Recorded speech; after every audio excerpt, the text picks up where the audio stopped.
At 69, I almost died because of what I was eating every day. But I tell ya, I wouldn't change a thing. This is living. The results are concerning. Your cholesterol is very high. How high? Is it dangerous? Very. We need to discuss medication. It rarely breaks without warning. Most of the time, it whispers first. A little fatigue here. A little shortness of breath there. A headache that lingers longer than it should. But most of us don't listen to whispers. We wait until the body screams. My name is Robert Hayes. I'm 69 years old. But there was a time when doctors quietly believed I wouldn't make it this far. Not because of some rare illness. Not because of an accident.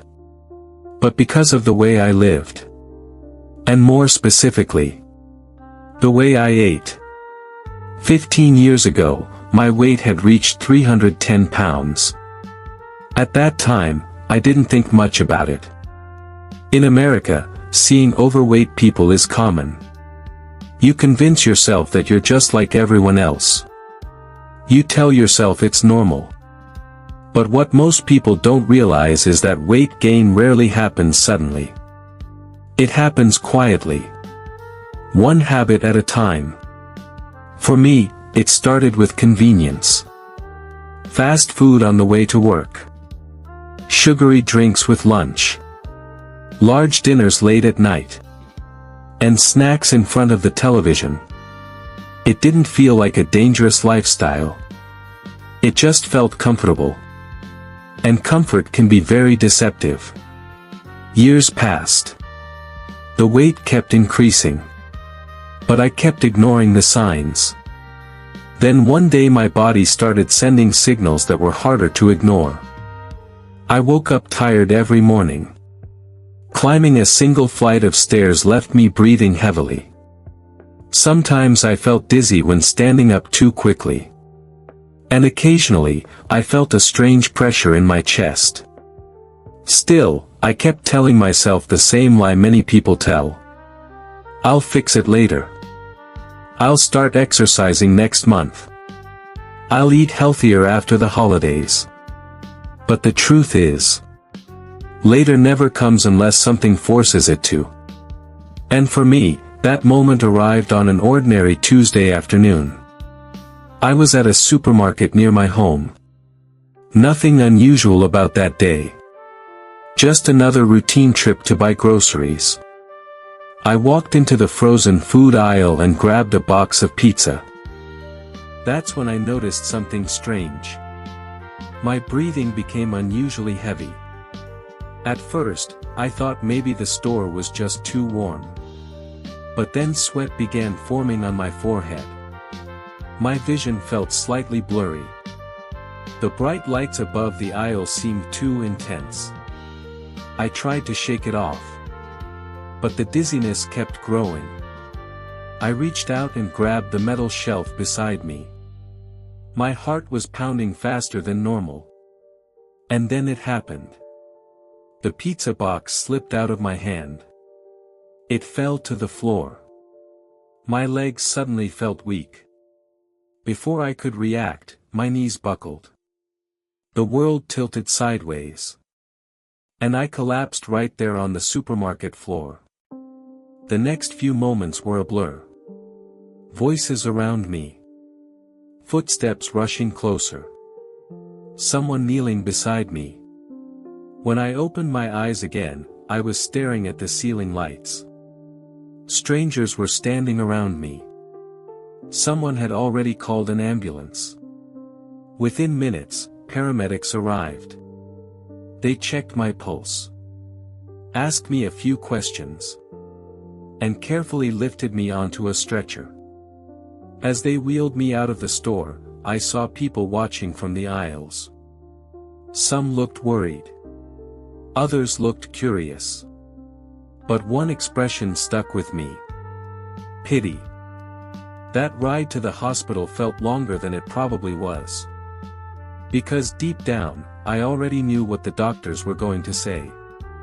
After several hours of tests, the results confirmed what my body had been warning me about for years.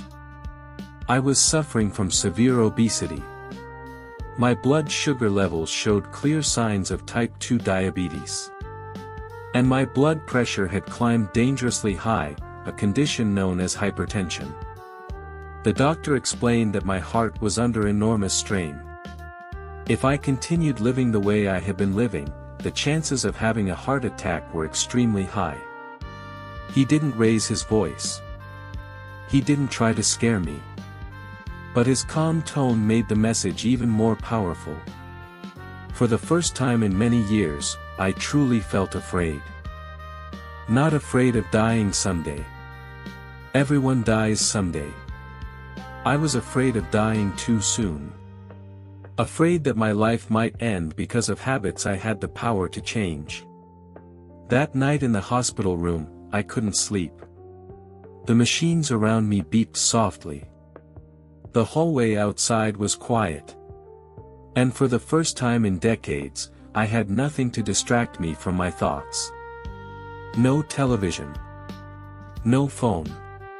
Just silence. In that silence, a painful truth became clear. No one else was responsible for saving my life. Not the doctors. Not the medication. Not the hospital. If I wanted to live longer, I would have to change. But changing a lifetime of habits is never easy. And the real challenge was waiting for me the moment I stepped out of that hospital. The morning after I was discharged from the hospital, I woke up before sunrise. Not because I felt strong. In fact, I felt weak. My body was stiff. My joints hurt. And my mind was filled with fear. Fear that if I didn't change quickly enough, my body might fail again. But I also felt something new. Determination. For the first time in years, I stepped outside my house early in the morning. The air was cool. The street was quiet. My goal that day was incredibly simple. Walk to the end of the street. Then walk back home. That was it. No gym membership. No complicated workout routine. Just a short walk. But after only a few minutes, I was already breathing heavily. My legs felt like they were made of concrete. My heart pounded loudly in my chest. Part of me wanted to turn around immediately. That voice inside my head said something many people hear when they try to change their lives. This is too hard. You're too old. You've already done too much damage. But another voice answered back. A quieter voice. The voice that remembered collapsing on the supermarket floor. So I kept walking. Slowly. Painfully. Step by step. The first week was miserable. The second week was slightly easier. By the end of the first month, I could walk 15 minutes without stopping. It didn't feel like a huge victory. But it was progress. And progress, no matter how small, has power. As the months passed, my walks became longer. 15 minutes turned into 20. 20 turned into 30. Something remarkable began happening inside my body. My energy slowly improved. I started sleeping better at night. My breathing felt easier. But walking was only one part of the change. The bigger challenge was food. For decades, food had been more than nutrition. It had been comfort. Entertainment. A reward after a stressful day. Changing that relationship wasn't easy. But I started with small adjustments. I stopped drinking sugary sodas. I reduced fast food. I began cooking simple meals at home. More vegetables. More fish. More whole foods. Less processed junk.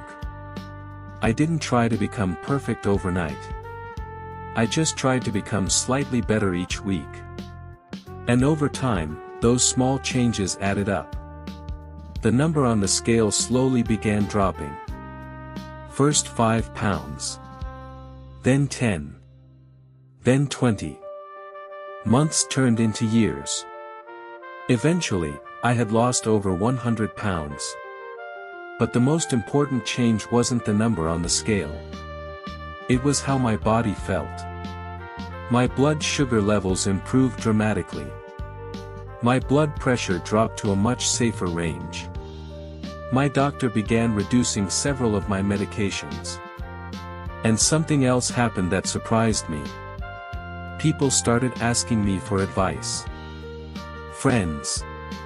Neighbors. Even strangers. They wanted to know the secret. They expected some special diet. Some miracle solution. But the truth was much simpler. There was no secret. Just consistency. Small healthy decisions repeated every day. For a long time. Now at 69 years old, I often reflect on how close I came to losing everything. Not because of bad luck. But because of habits I ignored for too long. If there's one lesson I hope people understand from my story, it's this. Your body is always talking to you. Sometimes it whispers through fatigue. Sometimes through pain. Sometimes through weight gain. If we listen early, the solution can be simple. But if we ignore those warnings long enough, the body eventually forces us to listen. The good news is that the human body is incredibly resilient. Even after years of neglect. Even after decades of unhealthy habits. It can heal. It can recover. But only if we give it a chance. And that chance begins with a decision. Not tomorrow. Not next year. Today. Because the choices you make tonight at dinner might quietly shape the life you live 10 years from now. And sometimes, the smallest change you make today can be the very thing that saves your life.